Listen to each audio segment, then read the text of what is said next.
It was December 16th, 1944, at precisely 5:30 in the morning. The Ardennes forest stretched dark and silent across the German-Belgian border, its pine trees heavy with snow, its valleys thick with fog that swallowed sound and sight.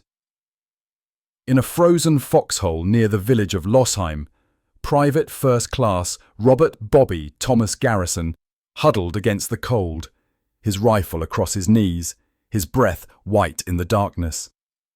He'd been on watch for 2 hours, seen nothing, heard nothing. The front had been quiet for weeks, so quiet that soldiers called this sector the Ghost Front, a place where exhausted divisions went to rest, where green replacements learned the basics, where the war seemed to have forgotten them. Then, at exactly 5:30 a.m., the fog lit up. Orange, yellow, red, artillery fire, thousands of guns firing simultaneously. The ground shook, trees exploded, the earth itself seemed to split open. Bobby pressed himself into the frozen dirt as shells screamed overhead, landing in waves, methodical, calculated, unstoppable. This wasn't random fire, this wasn't harassment, this was preparation. And through the fog, through the smoke, through the chaos, Bobby heard something that made his blood freeze. Engines. Hundreds of engines. Tank engines. German tank engines. Moving forward. And behind them, voices. German voices. Thousands of them. Shouting. Advancing. Coming through the forest like a tidal wave. In the next 72 hours, over 200,000 German soldiers and 1,000 tanks would punch a 50-mile-wide bulge into Allied lines, surround 80,000 American troops, and come within 4 miles of capturing the fuel depot that would have enabled them to reach the English Channel. They called it Operation Watch on the Rhine. History would call it the Battle of the Bulge. And it began on a foggy morning when 80,000 American soldiers woke up surrounded. What happened next would become the greatest story of American resilience in World War II. This is how they survived.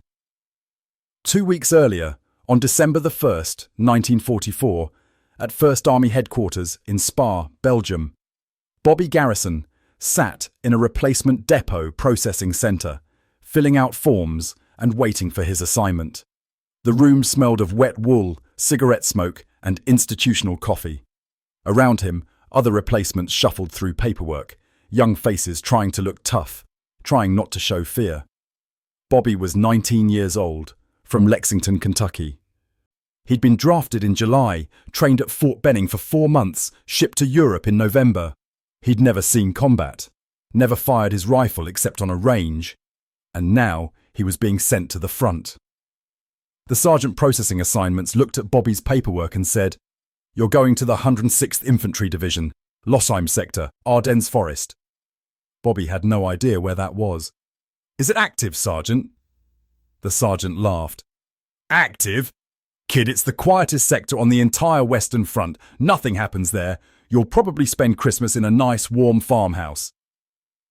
He was wrong. Catastrophically wrong. By December of 1944, the war in Europe seemed to be nearing its end. The Allies had landed in Normandy in June, liberated Paris in August, reached the German border in September. Nazi Germany was collapsing from 2 sides, Americans and British from the west, Soviets from the east. Everyone knew the war would be over by spring, maybe sooner, but appearances were deceptive. The German army, though battered, wasn't finished. Adolf Hitler had been planning one last offensive, one final gamble to split the Allied armies and force a negotiated peace. The target, the Ardennes Forest, an 80-mile stretch of rugged, wooded terrain on the Belgian-German border, the same ground where Germany had broken through French lines in 1940. History was about to repeat itself. Hitler's plan was audacious. Assemble 200,000 men and 1,000 tanks in absolute secrecy. Attack through the thinly defended Ardennes. Break through to the Meuse River. Capture the vital fuel depots at Liège. then drive 120 miles to Antwerp, the Allies' main supply port. If successful, the offensive would split British and American armies, encircle 4 Allied armies, and potentially knock Britain out of the war. It was desperate, reckless, and it almost worked. The Allies never saw it coming. Intelligence reports showed German strength was concentrated elsewhere. Reconnaissance flights saw nothing unusual. German formations were hidden under trees, camouflaged, moving only at night. Radio traffic was kept to absolute minimum. Even the weather cooperated. Thick cloud cover prevented Allied air reconnaissance from spotting the massive buildup. The Ardennes sector was defended by just 5 American divisions, roughly 80,000 men stretched across 80 miles. That's 1 division every 16 miles, 4 times wider than doctrine recommended. These weren't elite units. The 106th Infantry Division, where Bobby was assigned, had just arrived from America. Green troops, no combat experience. The 28th Infantry Division had been mauled in the Hurtgen Forest, was in the Ardennes to rest and rebuild. The 99th and 2nd Infantry Divisions were relatively fresh but undermanned. Only the 4th Infantry Division had significant combat experience. Against them, Germany assembled its best. The 6th SS Panzer Army, commanded by Sepp Dietrich, elite SS divisions, Tiger tanks, Panther tanks, assault guns, the 5th Panzer Army under Hasso von Manteuffel, veteran panzer divisions, the 7th Army to protect the southern flank, 3 armies, 8 panzer divisions, 13 infantry divisions, total 200,000 men, 1,000 tanks, 1,900 artillery pieces, all hidden in the forests of the Eifel region just across the German border. And on December the 16th, 1944, at 5:30 in the morning, they attacked. Bobby Garrison had been in his foxhole for exactly 4 days. Learned how to stay warm, how to heat rations, how to keep his rifle from freezing. He'd started to think the sergeant was right. This sector was quiet. Nothing ever happened. Then the world exploded. The artillery barrage lasted 90 minutes. The heaviest concentration of German artillery fire since the start of the war. Shells fell in patterns, methodically destroying communication lines, command posts, observation points. When it stopped, Bobby's ears were ringing so badly he couldn't hear. His squad was scattered. 2 men dead. 3 wounded. The rest were in shock. Then through the fog came searchlights. Huge searchlights, positioned behind German lines, shining against the low clouds, creating an artificial daylight that illuminated the battlefield. And in that eerie light, Bobby saw them. German infantry, advancing in company-sized formations. Behind them, tanks. Dozens of tanks, moving slowly through the forest, crushing everything in their path. Bobby's platoon leader, Lieutenant James Morrison, rallied the survivors. Fall back to the secondary line. But the secondary line was already overrun. German infiltration teams had moved through the night, cutting communication wires, eliminating outposts, creating chaos. By 0800 hours, the entire 106th Division front was collapsing. By noon, 2 entire regiments, over 8,000 men, were cut off, surrounded on a ridgeline called the Schnee Eifel. They would hold for 3 days before surrendering. It was the largest mass surrender of American forces in the European theatre. Bobby's unit fell back toward the village of St. Vith, a critical road junction. If St. Vith fell, the entire American line would collapse. The defense of St. Vith would become one of the epic stands of the Battle of the Bulge. Robert Thomas Garrison was born in 1925 in Lexington, Kentucky, in the horse country, where rolling bluegrass hills stretched to the horizon and people measured wealth in acres and thoroughbreds. His father, Thomas, managed a horse farm. His mother, Margaret, worked as a schoolteacher. Bobby grew up around horses, learned to ride before he could read, learned that animals could sense fear, and that calm confidence was better than loud aggression. When Bobby turned 18 in July of 1944, he received his draft notice. He didn't try to avoid it. Most of his high school friends were already in uniform. Some had been killed in France. Others were fighting in the Pacific. Bobby felt like he owed something.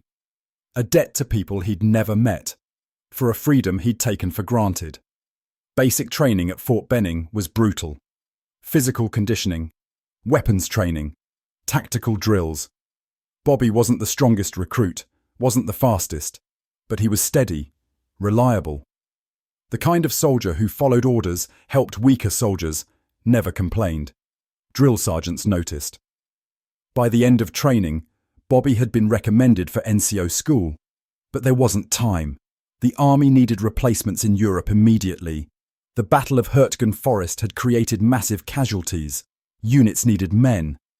Bobby was shipped to Europe in November, processed through a replacement depot in England, then sent to Belgium. He arrived at the 106th Division on December 11, 1944.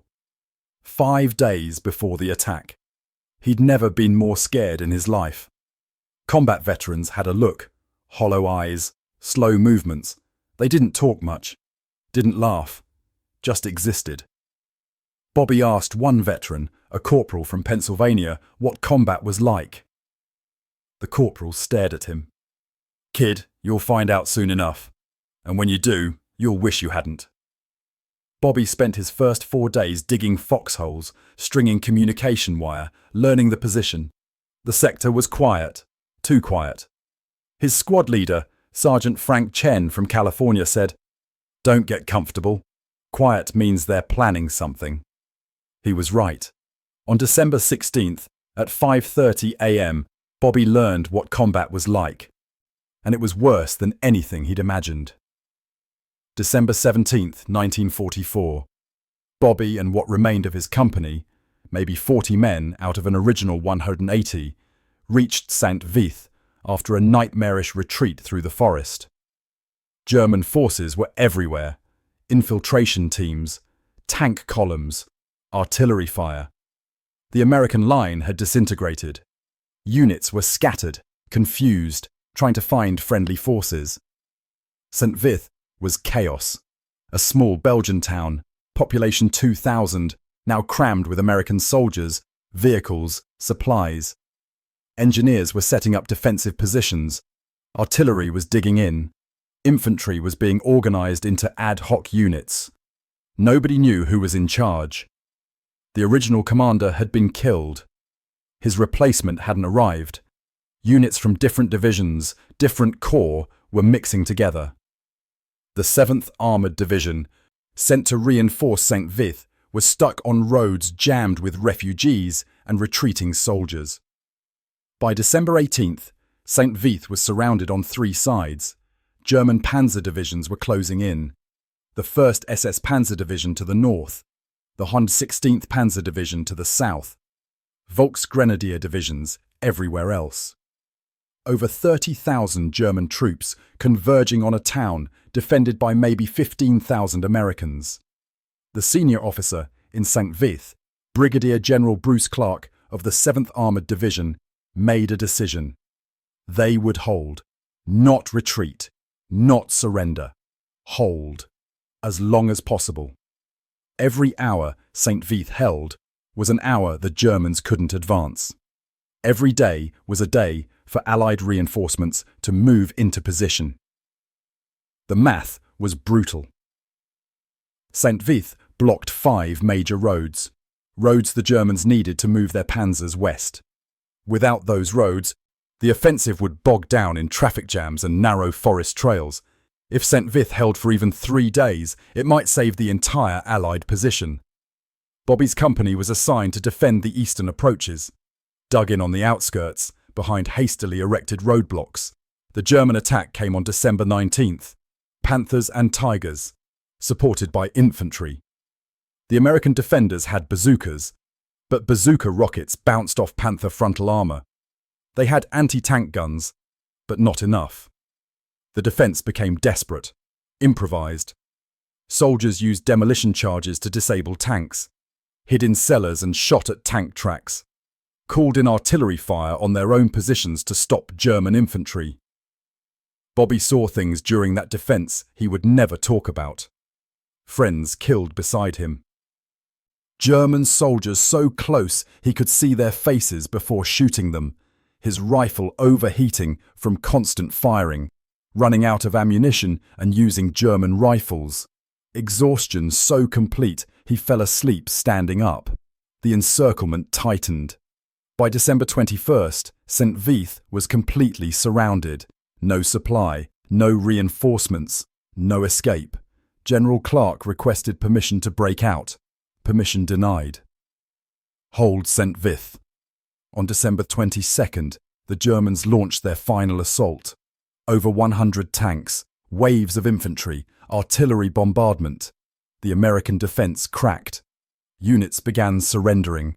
Others fought to the last man. Clark finally received permission to withdraw at 1800 hours, but by then it was almost too late. The breakout, conducted at night through German lines, was a nightmare. Bobby's company, reduced to 19 men, moved west through the forest, avoiding German positions, trying to reach American lines. They didn't know where those lines were, didn't know if they still existed. On December 23rd, cold, starving, down to their last ammunition, they stumbled into a defensive position held by the 82nd Airborne Division near Werbermont.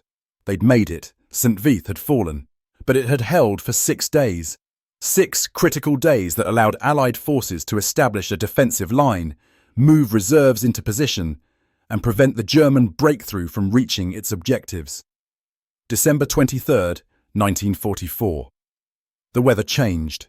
For 8 days, thick clouds had blanketed the Ardennes, preventing Allied aircraft from flying.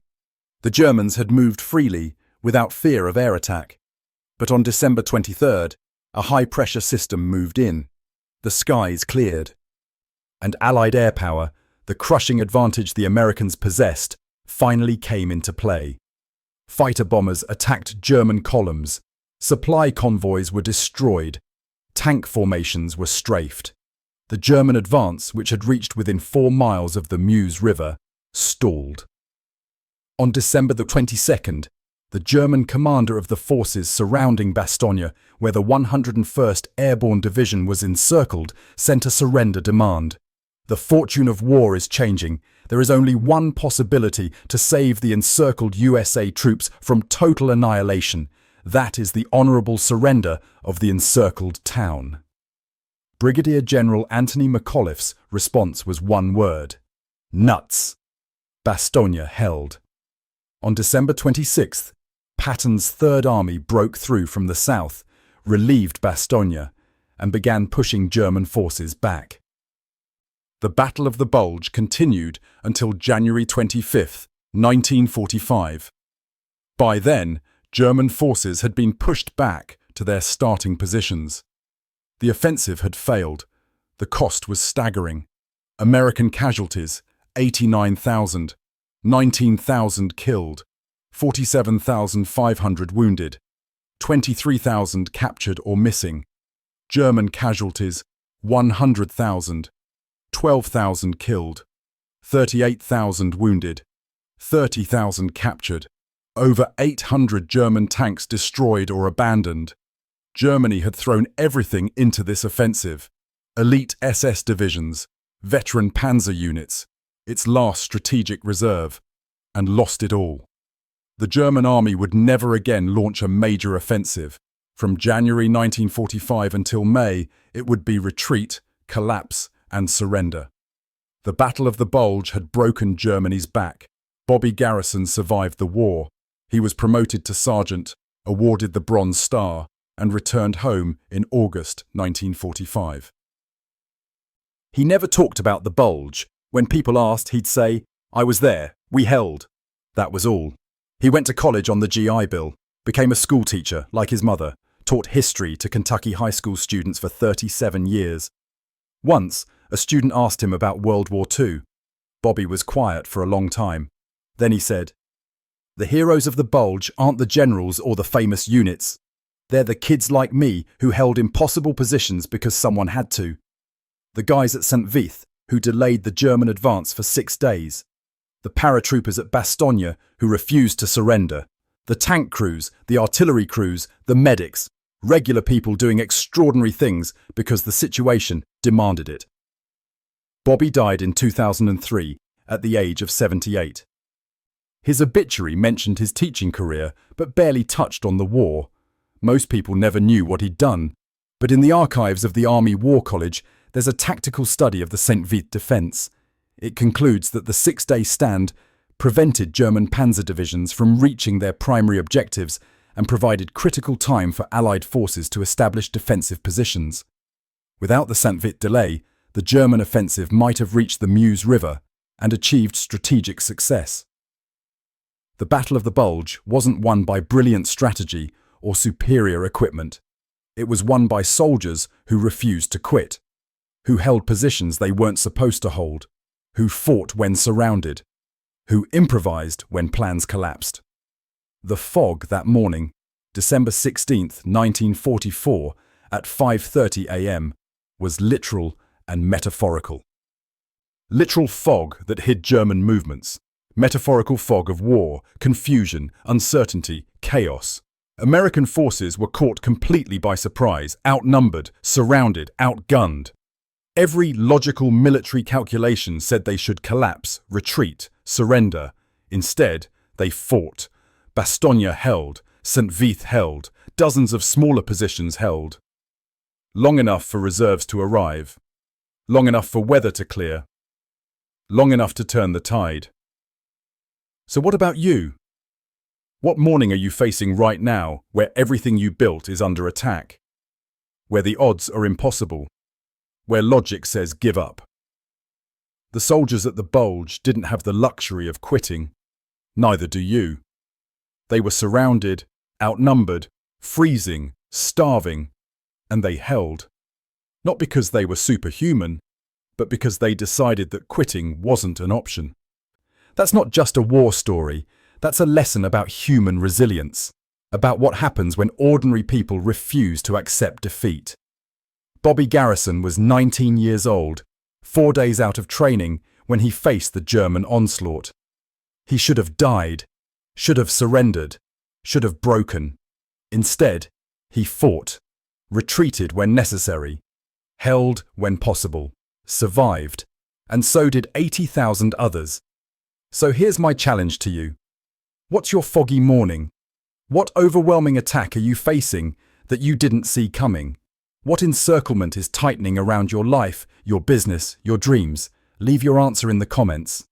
I read every single one, because maybe you're in your own Battle of the Bulge right now. Maybe you're surrounded. Maybe every direction looks like defeat. But the soldiers at Bastogne were surrounded too. And they held. The defenders of St. Vith were surrounded, and they held long enough to matter. Sometimes victory doesn't mean winning quickly. Sometimes it means refusing to lose long enough for circumstances to change, for reinforcements to arrive, for the weather to clear. If this story changed how you think about resilience, about holding positions, everyone says you should abandon, about fighting when surrounded, share it, pass it on. Because the world needs more people who understand that sometimes the greatest victories come from simply refusing to quit. From holding impossible positions, from surviving foggy mornings when everything goes wrong. Thank you for watching.